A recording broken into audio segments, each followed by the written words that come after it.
Kamara nkurahiye Uwiteka Imana nkorera n'ubugingo bwanjye, ndi umukozi w'Imana mbura abana nabyaye, niba nkubeshya uyu mwaka wa 2024 nzawuriremo kuva utangiye kugeza ushoje, mbivuze n'akanwa kanjye. Claude yaranterese arambwira ngo tujye gusambanira Igitarama muri hoteli y'Igitarama, arambwira ngo hari ngo ikanzu yanguriye ngo y'Itanu ngo n'urukweto ngo n'isakoshi. Reka biriya biganiro bya kera nyiri nzahare, urumva Claude ubwo aranteresa ndamuhakanira. Claude ashaka ngo kunjyana ngo mu biterane ngo muri Tanzania ngo kwa Muriri, ndamuhakana kuko yari yagiye kubaza inshuti yanjye ayibwira ngo Mutesi se bizavamo, ndaramubwira ati ijambo rizavamo ariko ibyo mushaka by'ubusambanyi nta bizavamo. Kamara mureke kuba nk'umuntu muri inyuma ya Claude, mwe mutazi icyo nzira, icyo ndakikubwiye kandi naragicecetse, urumva naragicecetse ndamweho. Ariko niba mbeshya Imana ntizigere yemera ko amarira ava ku maso yanjye muri 2024, bukemureka indahiro za Claude. Claude kuvuga ngo yampaye akazi ngo Kamara mbura ubugingo nkigira mba umukozi wa Claude yeriraro.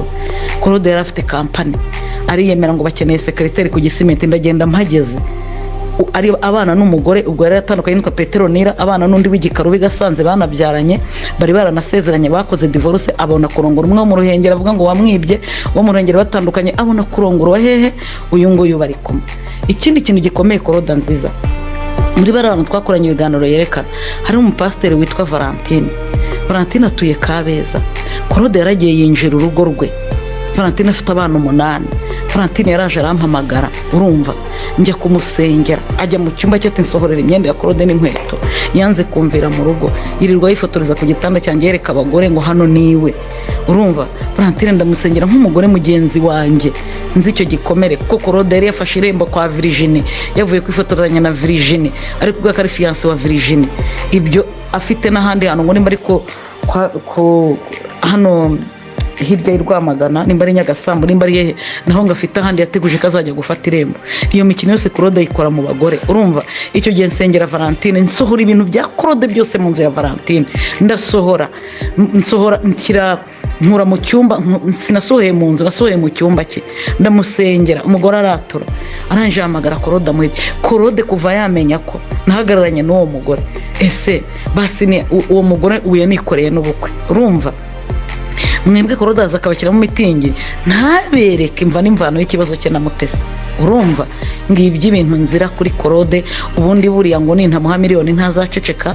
Iyo mubona akora ibiganiro avuga ngo Mutesi azaza nshake, na musaza wanjye arambwiye ngo nzajye kumushaka, na papa wa Darirene nawe ari kumubwira ngo aranshaka. Njyewe ndamuha amafaranga y'iki, icyo ngura nawe ni iki, ko ndi umunyarwanda ukwiriye kurengerwa.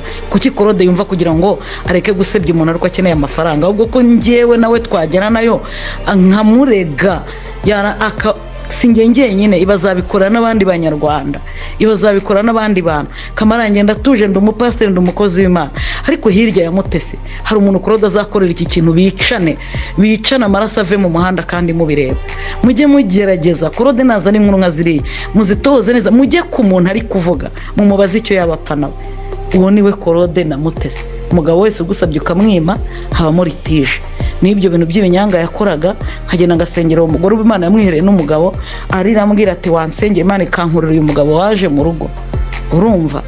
Nibyo, uwo niwe Claude nyuma yaho yafashe agatoki ku kandi. Reba umuntu kujya kwandikira umugabo w'umuntu akambekera ngo ndi kurya imikeke n'umugabo, agacaho umugabo agasigaza akaboko ko umugabo. Claude ibyo yari ari kubikora iki, niba koko ndi mushikiwe ibyo yabikoreraga, akamuha ifoto y'umukobwa uva indimwe na wa mugore we, n'umugore ngo wari inshuti ye wigasanze wajyaga gukora ibiganiro afite akarongo mu mutwe. Uwo mukobwa na Kamana wo ku Rugendo TV aramuzi, urumva. Claude mwe muvuga Claude muzi ubugome bwa Claude mwebwe. Harya ngo wavuga ngo ni ntase FPR, Claude yicara imbere yanjye akitaba Yes General Mubaraka kandi nacunga agasanga ari kuvugana na Papa Bitangaza. Urumva n'umuntu uza kukumbeshya, n'umuntu wicara imbere yanjye, urumva. Kamara hari igihe nabayeho nihonga ko Claude akamvuga nkamuha amafaranga nkayamuha, akaza tugakora nk'ikiganiro tukereka abantu ko tubanye amahoro. Rero nibyo yamenyereye, azi ko n'ubundi ndakomeza kumuha yandi mafaranga, kandi ubu nanjye ndi umunyarwanda. Ibyo kuvuga ngo aziranye n'abaribu ngo ni ntase FPR, ngo aziranye ngo n'abajenerali ibyo ntaho bikangisha Mutesi kereka nanjye ntari umunyarwanda. Urumva uwo niwe rero Claude, uwo niwe Claude. Ariko mwebwe muvuga Claude ntago mumuzi. Claude ni umugome, yakwica uhagaze, yakurangiza nk'ibyo ari gukorera umuryango wa Rusagara. Umuntu ufata umugabo mugenzi we akirirwa muhimbira ibinyoma nkabiri, agahimba ibinyoma nkabiri, akirirwa azenguruka, amaze gukora ibiganiro bigiye kugera mu 100, nta cano nimwe atajyaho, azindukira Rusagara ushinyagurira umurambo akiri muzima, yamukorera ibinganiye. Tuzi ubwo abantu barira bakavuga ati Claude areke harya buriya Claude akunze abana ba Rusagara. Reba kujya kubona papa wawe ari ku binyamakuru ngo abagore yarongoraga, ngo abake yasambanye, ngo ibiki n'ibiki, umuntu umwe ari uri kumuvuga. Harya buriya nibwo akoze ikintu ngo ari gusebya Mutesi, ahubwo yabaye ngo rimo arankomeretsa, buranga aravuga Rusagara kankomeretsa. Kamara nta cyankomeretsa kurenza ko Rusagara yapfuye, sibyo? Icyo nicyo gikomeye mfite, ibindi byose ni nko kwandika basakuje mu isoko. Ariko nkubwiye Claude, nubwo mujye inyuma ya Claude na Jihad rwa yandika ibintu Claude yamuhaye akajya kubivuga, akajya kubitangaza, agashyira Papa Darlene mu itangazamakuru, agashyiramo abana banjye, agashyiramo amatika, agashyiramo abagabo ntanazi hejuru ya Claude. Ni ukuri reka nkubwire, Claude ni umutindi mu mutima, n'umutindi mu mutima, burangwa akeneye amafaranga. Hari kera, ubu ntayo namuha, ahubwo namushyira hanze, abanyarwanda n'isi yose bakamumenya.